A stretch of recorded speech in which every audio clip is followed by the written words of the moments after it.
प्रिय श्रोतागण, क्या सच में एक स्त्री की श्रद्धा अपने पति को राक्षस योनि से मुक्त करा सकती है? क्या केवल एक व्रत जीवन के भयानक श्राप को समाप्त कर सकता है? और क्या सच में कामदा एकादशी मनुष्य के ऐसे कर्मों को भी नष्ट कर देती है जिनका प्रायश्चित असंभव लगता है? आज की कथा इन्हीं रहस्यों का उत्तर है। ध्यान से सुनिए, ये केवल कथा नहीं है, ये श्रद्धा की शक्ति का प्रमाण है। यदि आप चाहते हैं भगवान विष्णु की कृपा आपके जीवन में भी बनी रहे, तो इस कथा को अंत तक अवश्य सुनिए और कमेंट में जय श्री हरि अवश्य लिखिए। ये केवल कमेंट नहीं होगा, ये आपका संकल्प होगा। प्रिय श्रोतागण, बहुत प्राचीन समय की बात है। नागलोक में एक अत्यंत सुंदर नगरी थी। उसका नाम था भोगीपुर।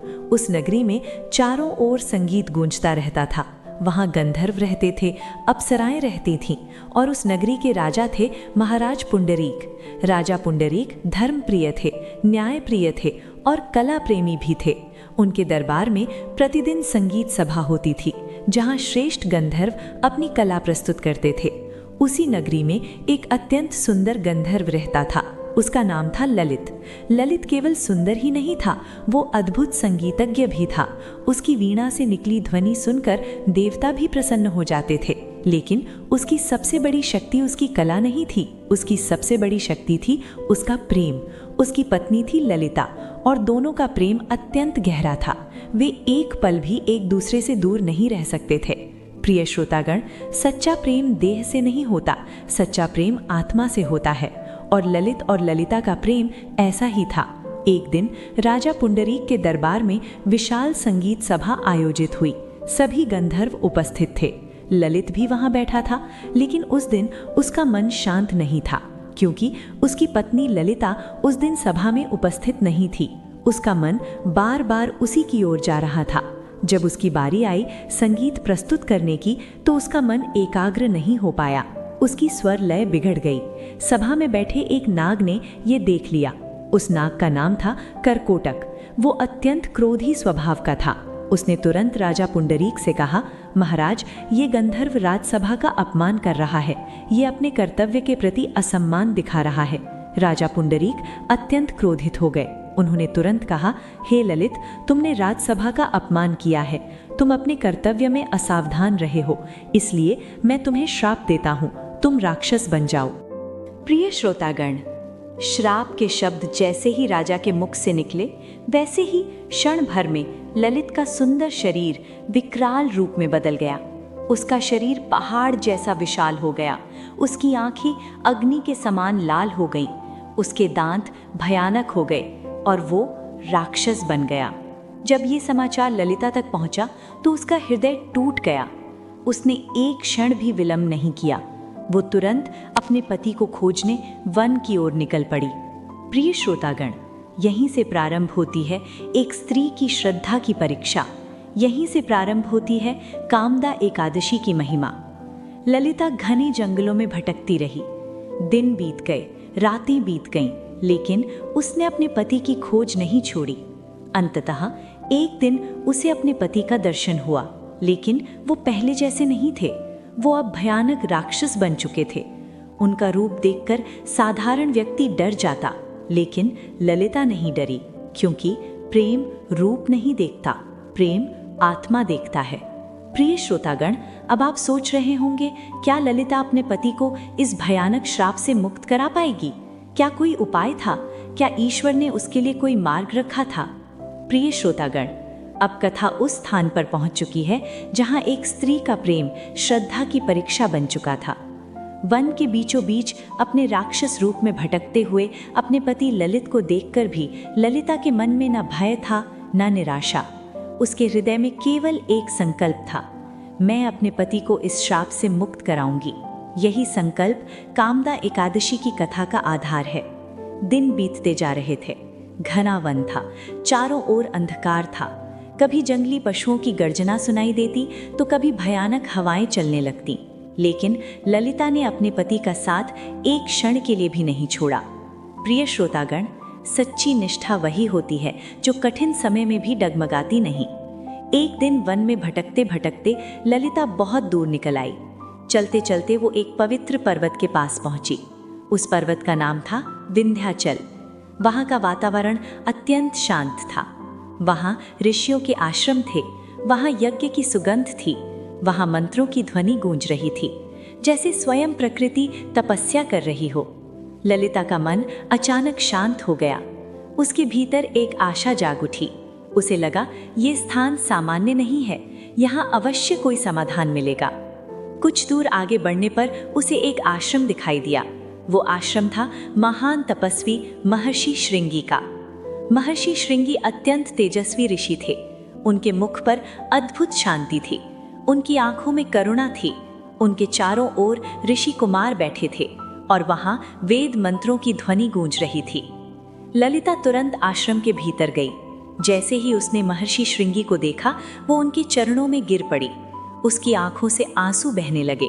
वो रोते हुए बोली, हे गुरुदेव, मेरे पति राजा पुंडरीक के श्राप से राक्षस बन गए हैं। मैं उनका ये रूप देख नहीं पा रही हूँ। कृपया कोई उपाय बताइए। कृपया मेरे पति को इस श्राप से मुक्त कर दीजिए। प्रिय श्रोतागण, जब पीड़ा सच्ची होती है तो शब्द भी प्रार्थना बन जाते हैं, और जब प्रार्थना सच्ची होती है तो ईश्वर मार्ग अवश्य दिखाते हैं। महर्षि श्रृंगी ने आंखें बंद की, कुछ क्षण तक गंभीर ध्यान किया। फिर धीरे धीरे उन्होंने अपनी आंखें खोली। उन्होंने कहा, हे देवी, चिंता मत करो। ये सुनते ही ललिता के मन में आशा की एक किरण जाग उठी। महर्षि श्रृंगी बोले, तुम्हारे पति का उद्धार संभव है। प्रिय श्रोतागण, सोचिए उस क्षण ललिता के हृदय में कैसी प्रसन्नता हुई होगी, जैसे अंधकार में अचानक दीपक जल उठे। ललिता ने हाथ जोड़कर पूछा, गुरुदेव, कृपया उपाय बताइए, मैं कुछ भी करने को तैयार हूँ।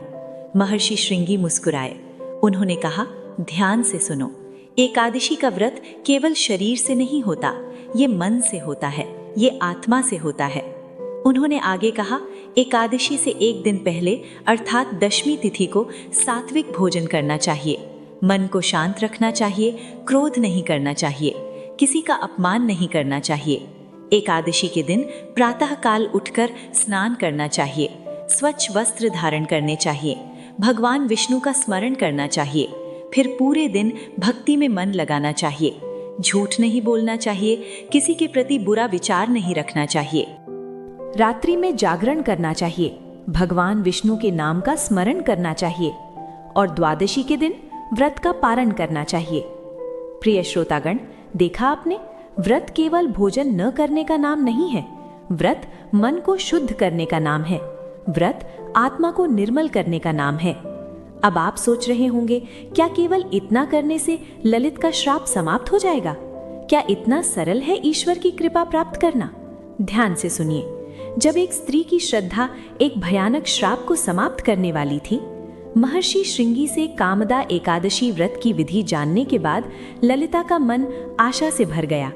उसके हृदय में एक ही विचार था, अब मेरे पति अवश्य मुक्त होंगे।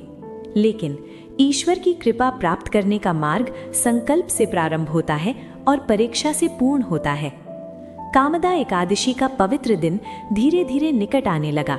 वन के बीच जहां चारों ओर भय का वातावरण था, वहीं ललिता ने अपने मन में श्रद्धा का दीप जला लिया। उसने निश्चय किया, मैं इस व्रत को पूरी निष्ठा से करूंगी। प्रिय श्रोतागण, जब संकल्प सच्चा होता है तो परिस्थितियां बाधा नहीं बनती, परिस्थितियां साधना बन जाती हैं। दशमी तिथि का दिन आया। ललिता ने सुबह उठकर स्नान किया। वन में उपलब्ध पत्तों और जल से ही उसने शुद्धि की। उसने मन ही मन भगवान विष्णु का स्मरण किया और संकल्प लिया, हे प्रभु, मैं ये व्रत अपने पति की मुक्ति के लिए कर रही हूँ, मेरी श्रद्धा स्वीकार कीजिए। उस दिन उसने सात्विक आहार ग्रहण किया, अपने मन को शांत रखा, किसी के प्रति बुरा विचार नहीं आने दिया। प्रिय श्रोतागण, यही दशमी की तैयारी व्रत की सफलता का आधार होती है। जो व्यक्ति दशमी को अपने मन को नियंत्रित नहीं करता, उसकी एकादशी पूर्ण फल नहीं देती। अब आया एकादशी का पवित्र प्रभात। वन का वातावरण अद्भुत शांत था, जैसे प्रकृति भी उसके व्रत की साक्षी बनने को तैयार थी। सूर्य की पहली किरण जब वृक्षों की पत्तियों पर पड़ी तो ऐसा लगा जैसे स्वयं भगवान विष्णु उसकी साधना को देख रहे हों। ललिता ने प्रातःकाल उठकर स्नान किया, स्वच्छ वस्त्र धारण किए, भूमि पर कुश बिछाकर बैठी और हाथ जोड़कर बोली, हे श्रीहरि, हे विष्णु भगवान, आज मैं कामदा एकादशी का व्रत कर रही हूँ। मेरे पति को इस श्राप से मुक्त कर दीजिए। उसकी आंखों से आंसू बह रहे थे, लेकिन वे आंसू दुख के नहीं थे, वे आंसू श्रद्धा के थे। प्रिय श्रोतागण, जब प्रार्थना में आंसू जुड़ जाते हैं तो वो प्रार्थना सीधे भगवान तक पहुंचती है। पूरा दिन ललिता भगवान विष्णु का स्मरण करती रही। वो ओम नमो भगवते वासुदेवाय मंत्र का जप करती रही। उसने अन्न का त्याग किया, जल भी बहुत कम ग्रहण किया।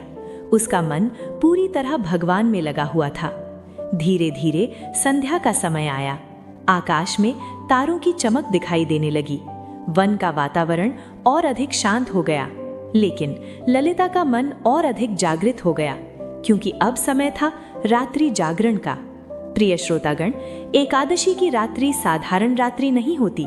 ये वो रात्रि होती है जब मनुष्य की आत्मा भगवान के सबसे निकट होती है। ललिता पूरी रात भगवान विष्णु का स्मरण करती रही। वो भजन गाती रही, वो मंत्र जप करती रही, वो बार बार भगवान से प्रार्थना करती रही, हे प्रभु, मेरे पति को मुक्त कर दीजिए। रात्रि के अंतिम प्रहर में अचानक वन के वातावरण में एक अद्भुत परिवर्तन हुआ। मंद मंद सुगंध फैलने लगी। चारों ओर एक दिव्य प्रकाश दिखाई देने लगा। प्रिय श्रोतागण, अब आप सोच रहे होंगे, क्या ये केवल संयोग था या ये भगवान की कृपा का संकेत था? ध्यान से सुनिए, यहीं से कथा अपने सबसे महत्वपूर्ण मोड़ पर पहुंचती है। द्वादशी तिथि का पवित्र प्रभात हुआ। ललिता ने सूर्योदय के समय अपने व्रत का पारण करने से पहले हाथ जोड़कर भगवान विष्णु से कहा, हे प्रभु, यदि मेरे व्रत में सच्ची श्रद्धा है, यदि मेरी भक्ति सच्ची है, तो उसका फल मेरे पति को दे दीजिए। ये कहते हुए उसने अपने व्रत का समस्त पुण्य अपने पति ललित को समर्पित कर दिया। प्रिय श्रोतागण, ये क्षण साधारण नहीं था। ये वो क्षण था जब एक स्त्री की भक्ति एक जीवन का भाग्य बदलने वाली थी। और तभी अचानक वहाँ एक दिव्य प्रकाश प्रकट हुआ। वो प्रकाश इतना तेज था कि चारों ओर का अंधकार क्षण भर में समाप्त हो गया। उस प्रकाश के मध्य एक अद्भुत परिवर्तन होने लगा। अब जहाँ श्रद्धा अपनी पूर्णता प्राप्त करने वाली थी, द्वादशी का पवित्र प्रभात था। वन के मध्य जहाँ अभी कुछ समय पहले तक भय और अंधकार था, वहीं अब एक अद्भुत प्रकाश फैल चुका था। ललिता ने अपने व्रत का संपूर्ण पुण्य अपने पति ललित को अर्पित कर दिया था, और जैसे ही उसने ये संकल्प पूर्ण किया, वैसे ही उसके सामने खड़े उस भयानक राक्षस के शरीर में एक अद्भुत परिवर्तन होने लगा।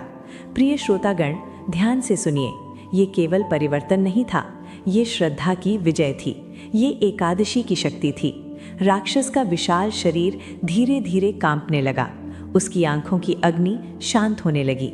उसके भयानक दांत धीरे धीरे लुप्त होने लगे और कुछ ही क्षणों में उसका राक्षसी रूप समाप्त हो गया। वहां खड़ा था वही सुंदर तेजस्वी गंधर्व ललित। प्रिय श्रोतागण, उस क्षण वन का वातावरण दिव्य हो गया। आकाश से मंद मंद पुष्प वर्षा होने लगी।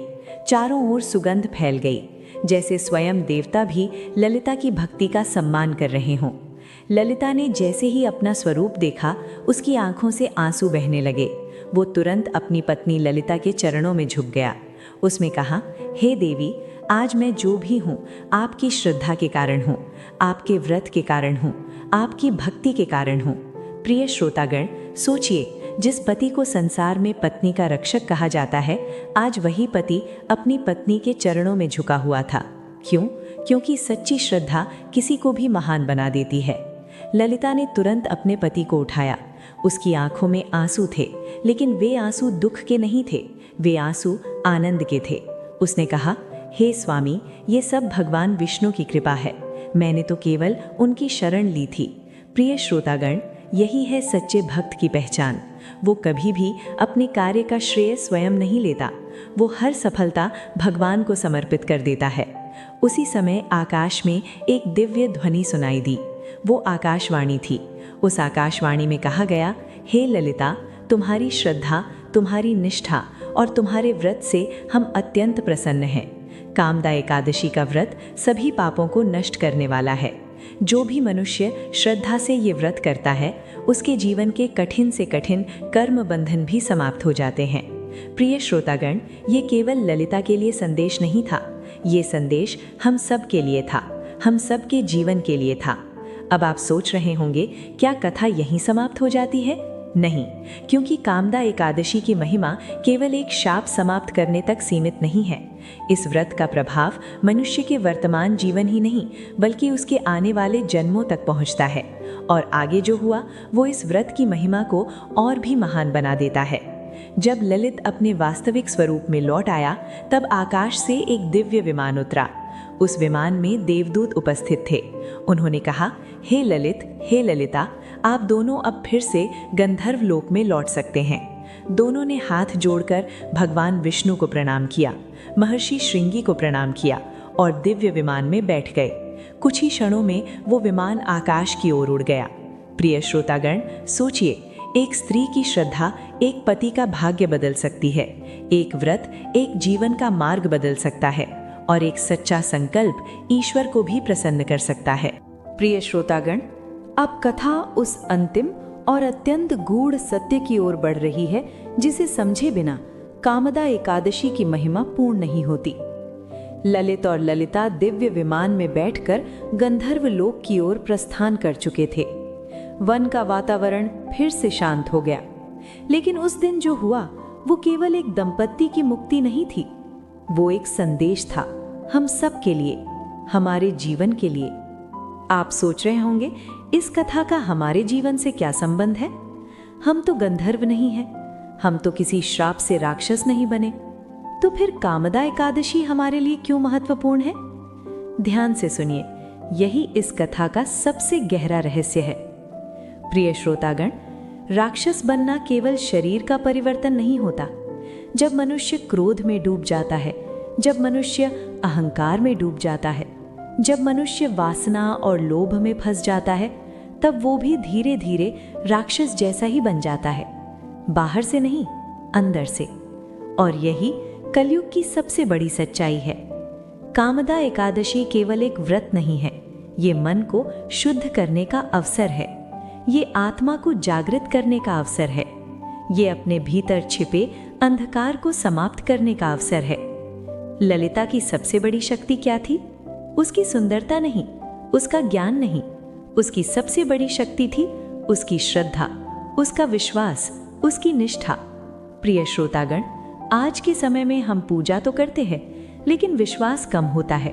हम व्रत तो रखते हैं लेकिन मन कहीं और भटकता रहता है। हम भगवान का नाम तो लेते हैं लेकिन अहंकार नहीं छोड़ते, और यही कारण है कि हमें पूर्ण फल नहीं मिलता। अब आप सोच रहे होंगे, तो क्या करें, कैसे करें? ध्यान से सुनिए, कामदा एकादशी का व्रत केवल नियमों से नहीं, भावना से सफल होता है। इस दिन यदि मनुष्य सच्चे हृदय से भगवान विष्णु का स्मरण करता है तो उसके जीवन के पुराने कर्म भी हल्के होने लगते हैं। यदि वो किसी के प्रति द्वेष छोड़ देता है तो उसके भीतर शांति आने लगती है। यदि वो किसी दुखी व्यक्ति की सहायता करता है तो भगवान स्वयं उसकी सहायता करते हैं। प्रिय श्रोतागण, कामदा एकादशी हमें सिखाती है कि सच्चा परिवर्तन बाहर से नहीं, भीतर से होता है। कथा में ललिता ने अपने व्रत का फल अपने पति को समर्पित किया था। ये बहुत बड़ा संदेश है। आज के समय में मनुष्य अपने पुण्य को भी अपने लिए ही रखना चाहता है, लेकिन जो व्यक्ति अपने पुण्य को दूसरों के कल्याण के लिए समर्पित करता है, उसका जीवन असाधारण बन जाता है। प्रिय श्रोतागण, अब एक बात विशेष ध्यान से सुनिए। शास्त्रों में कहा गया है, जो व्यक्ति कामदा एकादशी का व्रत करता है या उसकी कथा सुनता है या दूसरों को सुनाता है, उसके जीवन के अनजाने पाप भी नष्ट हो जाते हैं। उसके घर में शांति आती है, उसके जीवन में सौभाग्य आता है, और सबसे महत्वपूर्ण, भगवान विष्णु की कृपा उस पर बनी रहती है। इसलिए यदि आज आपने पूरी श्रद्धा से ये कथा सुनी है तो मन ही मन एक संकल्प अवश्य कीजिए कि आप अपने जीवन में सत्य का पालन करेंगे, किसी का अपमान नहीं करेंगे, किसी को दुख नहीं देंगे और भगवान विष्णु का स्मरण करते रहेंगे। प्रिय श्रोतागण, अब इस कथा के अंत में मैं भगवान विष्णु से प्रार्थना करता हूँ कि जैसे उन्होंने ललिता की श्रद्धा को स्वीकार किया, वैसे ही आपकी श्रद्धा को भी स्वीकार करें। आपके जीवन से सभी बाधाएं दूर करें, आपके घर में सुख और शांति स्थापित करें, आपके परिवार को स्वस्थ रखें और आपके हृदय में भक्ति का दीप सदैव जलता रहे। यदि आपके हृदय में भगवान विष्णु के प्रति श्रद्धा है तो कमेंट में अवश्य लिखिए ओम नमो भगवते वासुदेवाय। ये केवल शब्द नहीं होगा, ये आपकी भक्ति का संकल्प होगा। इसी मंगल कामना के साथ भगवान विष्णु की कृपा आप और आपके परिवार पर सदैव बनी रहे। जय श्री हरि।